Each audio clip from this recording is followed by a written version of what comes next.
Especially the Punjabi heritage community youth who grew up speaking only English, perhaps, understanding very little in their gurdwaras, and being ignored or at least just shined on by their elders. So he is bringing information and understanding to these underserved youths of our community worldwide. And he also goes out into the communities and speaks with people who are not Sikhs and films those discussions as a way to build bridges, as a way to open up understanding across interfaith barriers. So we would like to honor Jagraj Singh here today, a true friend to us in the Punjabi heritage community, and he will speak for 10 minutes.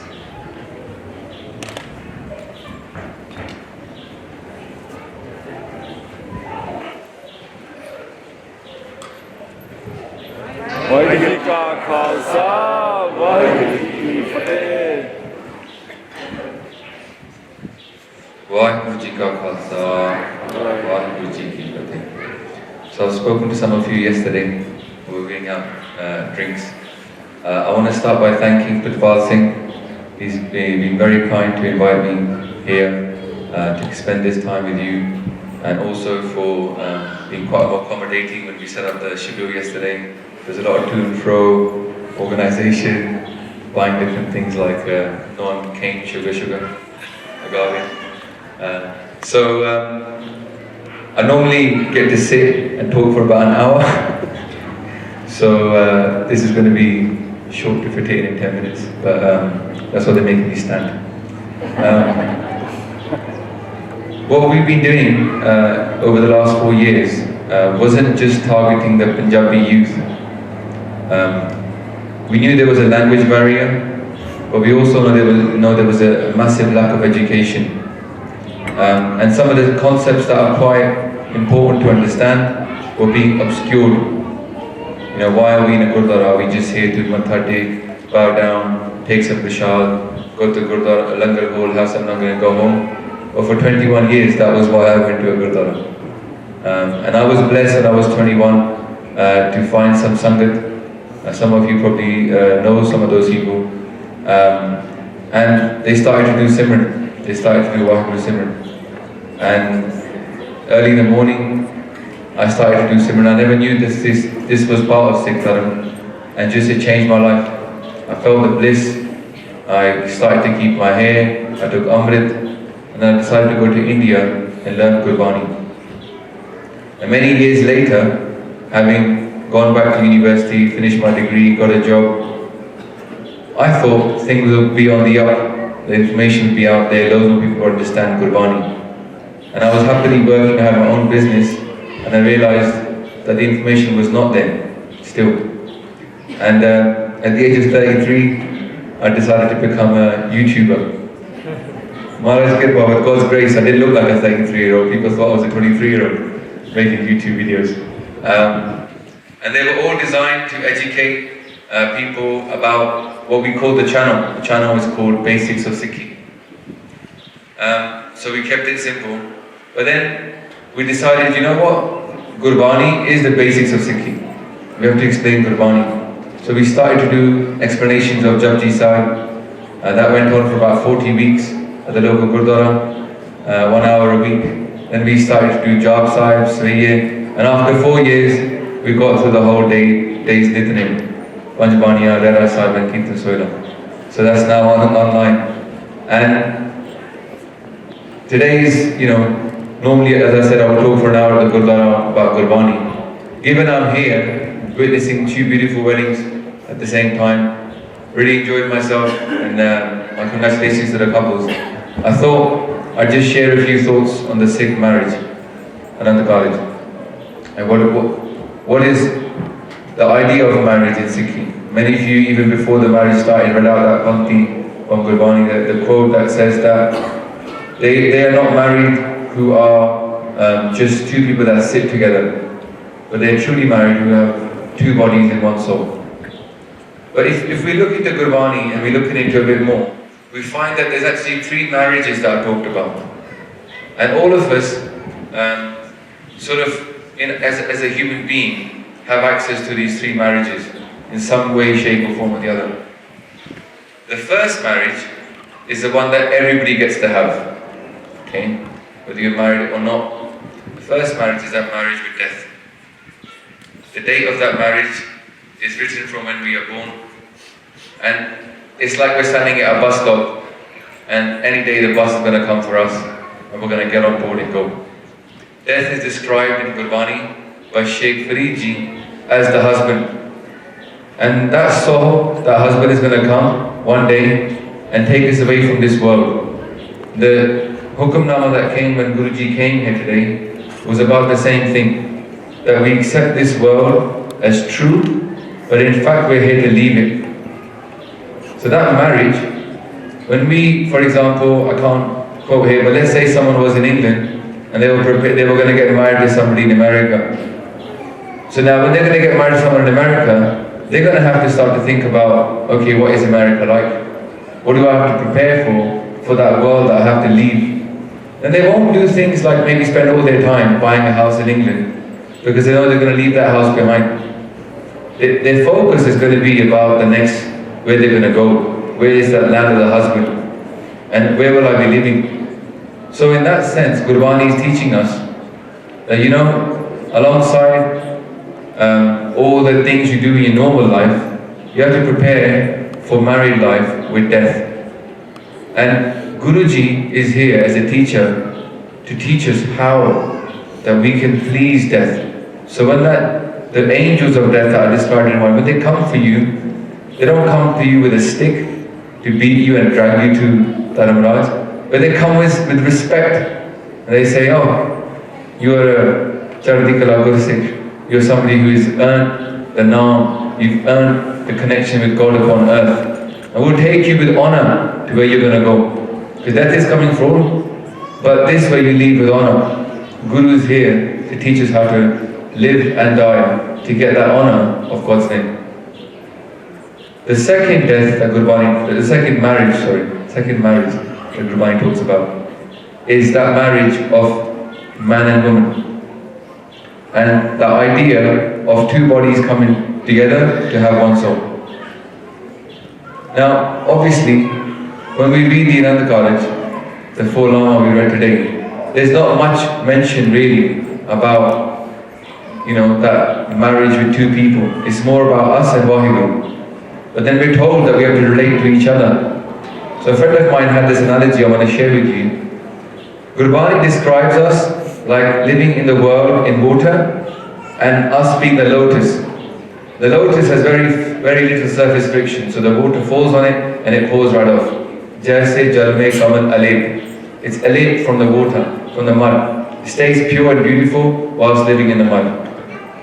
So how can we apply that to our life? There's many qualities of a lotus, but I want to just bring up 2.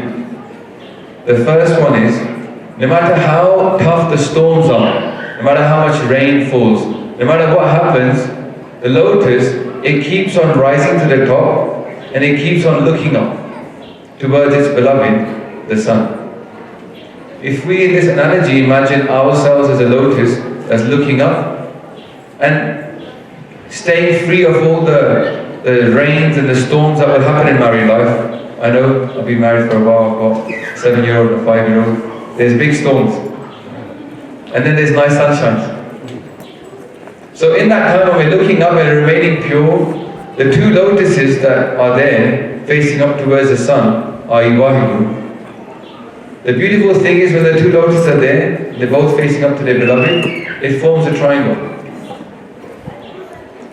And one thing that's beautiful about a triangle is, as they both go towards the sun, in that triangle, they come closer together. And this is how 2 bodies, 2 different people, can start to become closer and closer together, not by coming towards each other, but by going towards their source. They start to lose their lust, their anger, their pride, their greed, attachment. They become more compassionate, more truthful, more content, more aligned to justice, and more forgiving. These qualities, these godly qualities, they make them come closer and closer together. And then they become that one soul in two bodies. The third marriage that Guruji talks about is that marriage with God. The creator, the sustainer, the destroyer, the one who made us, who's looking after us right now. How do we become one with that one that's inside us? Like Yogiji's lecture just now, it's not outside, it's inside. So how do we go inside and become one? In the 4 steps, Guruji lays out a path as well of that. And the first one is referred to as dharma, to become a just, righteous, good person. Live in this world as a good person, the qualities we talked about. But that's the very first step, to know your duty as a human being. Share with others, to care for others. The next step they talk about involves this awareness of God at all times. And this kind of fear and respect. Nirmal Pahupaya, Har Gun Gaya. To sing God's praises, but also have this kind of respect and fear, because God is so very big and we're so very small. When we start to experience in meditation, when we go inside ourselves, and we experience this vastness inside us, and yet we're so small, and we feel so tiny. And that respect of, through chanting God's name, through saying Vaheguru, we get that fear that, you know what, I don't want to lose this connection. I don't want to lose this by getting trapped in Maya, going back into the world that I left, into the world that tells me to look only after myself and not after the one. Then we start to have that connection, we keep it, we keep a little respect and fear, and we remain in that connection. And this the second path. But then we go further, Maharaj talks about the third path, which is the word Bairag. Bairag is described as the third step. Bairagi can mean many things. One thing that you can understand Bairag by is people that became Bairagi in the old days, they left everything. They just left everything, nothing was important anymore. And in this way we leave all the other loves of this world, but Bairag can also mean that real pain of separation of the soul from its origin. And that Bairag, people cry. When they said in Kirtan yesterday, we were blessed. Some of the best Kirtan ever, almost Asa Diwar, yesterday morning. It was so beautiful. And I was sitting here in Jagraj, enjoying this view, Maharaj right here, enjoying the Kirtan. And then I noticed in Sangha there were people that had tears in their eyes and they were crying. This is the third stage of Bairag. We start to cry for God. We start to experience that love so much, we don't want to be separate, and that's the deepest love. This love, where Maharaj says in Gurbani, that Sachi Preet Ham Tumsyo Jori, Tumsyo Jor Avar Sang Chori. Tori. I've joined my true love with you, and now I've joined my love with you, I've broken my love with everything else. The third stage, that deep love. And Maharaj describes in this the idea that in your heart there is Hara Hara Hara Ton Upaji. That in your heart there is this beat of God's name, Har, Har, Har, always in your heart, that chant goes. And then they talk about the fourth stage of Sahaj. Sahaj being where that connection cannot be broken now. And Vaheguru is always sweet to us. Much like the milk we had yesterday, which was sweet. Maharaj talks about that Nirmal Harpa. When we find this Vaheguru, he's so Meetha. Meetha meaning sweet. Har Meetha Paya. And how can we see that sweetness? Even in the dark times, even in the times when the world will cry, the world will say, how can you cope with this terrible thing that's happened to you? Somebody you love died, somebody who, a business you built up for so many years disappeared. How can you remain happy in this time? This is when Guruji teaches us that Jo nar dukh mein dukh nahi mane. That person in dukh, in sadness, doesn't see dukh, sees God's will, sees Sahaj. Because they found everything to be sweet. Tera kiya meetha lage. Everything you're doing to be Vaheguru is sweet. This is the fourth stage that very few people will ever get to. But it is a marriage that us, as Sikhs, who believe in Guru Granth Sahib Ji, who follow this perfect Guru, who tells us this deepest path, we must aspire to, must try. When things are hard, that's why I love the song of the Khalsa so much. Because it embodies it. And every time I listen to it, I can't help but have a few tears in my eyes. When we think about when things are down and hardest, that's when we shine brightest. This is what the Guru is giving us, this mission for the Khalsa, to show people that you can transcend sadness. You can transcend this love of money, this love of your body. You can transcend and look at the world in a different way, through the Guru's eyes. So, I'm sure I made mistakes in there. I talked about marriage. You guys just came in now, but the other couple were here. I just want to again reiterate that there is a lot of resources on our channel, including Japji Sahib explanations in English. You can use. We started to make videos in Spanish, Italian, German, and now Chinese as well. And there's a lot of Chinese people here. I spoke a little bit Chinese as well when I was younger, went to China. I want to invite you all, if you can, if you've got some time, to come to the Sikh Dharma tent at 2 o'clock today. I'll be doing a talk about Sikhi in this world, in the Aquarian age, and how we can relate to the world and go out and expand, as the ambassador said, expand. I'll be talking from 2 to 2:30, and also you can come and grab a leaflet from us. We'll be walking around about the YouTube channel, which is Basics of Sikhi. So thank you so much for Jagraj Singh and for giving us time. I'm going to finish. 2 to 3:30. 2 to 3:30. My apologies, I stand corrected. So thank you very much for having me here, Jagraj Singh, and also to Shanti Gaur for hosting us. Harman Singh is here as well. He's another pracharak as part of us. He's in Calgary. If you see him, you can talk to him about Basic Sikhi as well.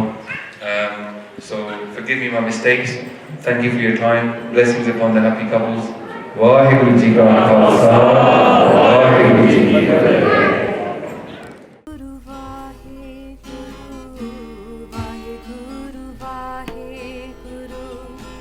Vaheguru